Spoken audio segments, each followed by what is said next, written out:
আমার নাম দিয়েও বারবার টাকা নিয়েছে, ওয়ারেজ আমি ফুল পেমেন্টই পাইনি। আর যাদের বাবার টাকা নিয়ে ফুটানি দেখায় আমার ওদেরকে পছন্দ না, ঠিক আছে? এতটা ডিসঅনেস্টি নিজের কাজের সাথে, এটা আসলে আমি দেখি নাই।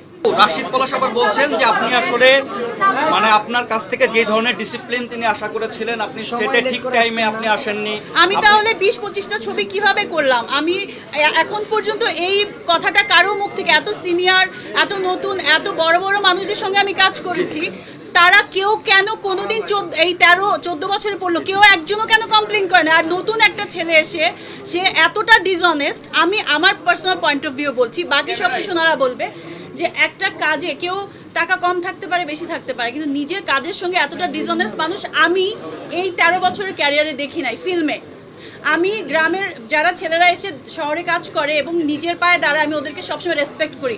আমি নিজে শহরে বড় হওয়া মানুষ, কিন্তু তারপরেও আমার সবসময় সিম্প্যাথিটা থাকে ওদের উপর, যে ছেলেমেয়েরা গ্রাম থেকে এসে উঠে আসে, নিজের চেষ্টায় নিজে কিছু করে। সো আমি তাদেরকে রেসপেক্ট করি। আর যাদের বাবার টাকা নিয়ে ফুটানি দেখায় আমার ওদেরকে পছন্দ না, ঠিক আছে? কারণ আমি আমার নিজের চেষ্টায় এত দূর আসছি। সো আমি বলবো যে ও যদি এমন হতো, আমাকে অনেক কথা শুনিয়েছে যে আমি তো এরকম সাপোর্ট দিতে হবে, এটা আমি অনেক সাপোর্ট দিয়েছি। একদিন দুদিন এমন হয়েছে যে আপা আজকে পেমেন্ট না দিই, আজকে প্রোডাকশন খরচটা চালাচ্ছি, আমি বলছি ওকে নো প্রবলেম, পেমেন্টটা পরে দাও। সেই ছেলে যদি এখন এসে বলে আমার ফ্রেন্ডের মতো চ্যানেলে বসে ববি বলে, এমনি আপা বলে, তো ওর কনফিউজিং এক তো ক্যারেক্টার।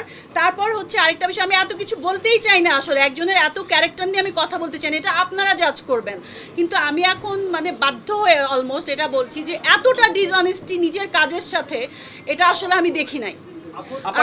স্ক্রিনেও যদি দেখতাম যে ঠিক আছে, সুন্দর করে কাজ করতেছে, সব কিছু ঠিক আছে, গান 1-1.5 মিনিটের এত সুন্দর গান, জাহিদ আকবরের লেখা, কোনাল আপুর গাওয়া, আরও অনেক ভালো ভালো গান, নতুন মানুষের থেকে টাকা নিয়েও গান নেয়, আবার অন্যদের গান কেটে দেয়, আবার নতুন এমন একজনকে আর্টিস্ট না যেটা প্রডিউসার অ্যাকসেপ্ট করে না, তার থেকে পয়সা নিয়ে, এগুলো তো মানে প্রডিউসার থেকেই আমার কথাগুলো শোনা। আমি তো আর এটার পিছনে লেগে থাকি নাই। ছবিটা দেখে আমি হার্ট হয়েছি, এবং ডাবিংয়ের সময় আমাকে শুধু ডাবিংয়ের সিনগুলোই দেখিয়েছে, যে পুরো ছবি দেখা যাবে না, পুরো ছবিটাও দেখায় না। তাহলে এই বিষয়টা খুবই দুঃখজনক আসলে, যে এতটা ডিসঅনেস্ট, যে তার নিজের কাজের সঙ্গে। এবং আমি শুনেছি পদ্মাপুরাণ সে 10 বছর ধরে, একটা সিনেমা বানাতে 10 বছর, 3 বছর, 6 বছর লাগে না, যদি এটা ডিরেক্টর প্রডিউসার যদি প্রপার থাকে। এখানে প্রডিউসার টোটালি প্রপার ছিল, টোটালি ইনভেস্ট করেছে এবং টাইম মতো করেছে, তাইলে এটা কেন হলো? এবং আর্টিস্ট যাদের কিন্তু সবাই হেল্পফুল ছিল, সাপোর্টিভ ছিল।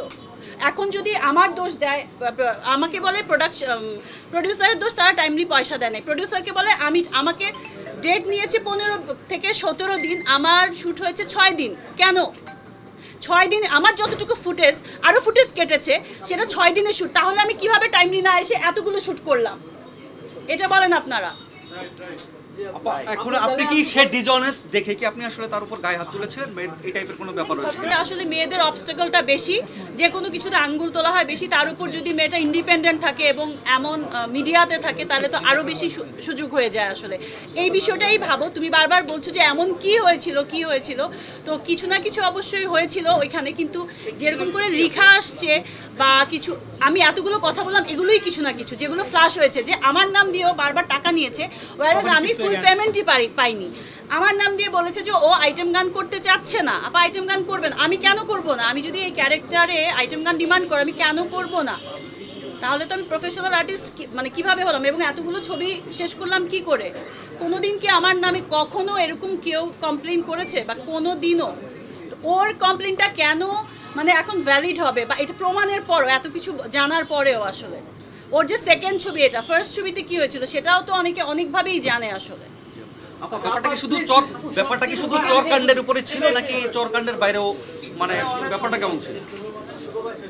চরকাণ্ডের বাইরে কিছু হওয়ার তো কথাই না। আমি এতটা নিচে তো নামতে পারবো না, এবং এতটা মানে নোংরা, এত চিপনেসের মধ্যে আমি আসলে যেতে চাই না। আমার যতটুকু বলার আমি সব কিছুই বলেছি।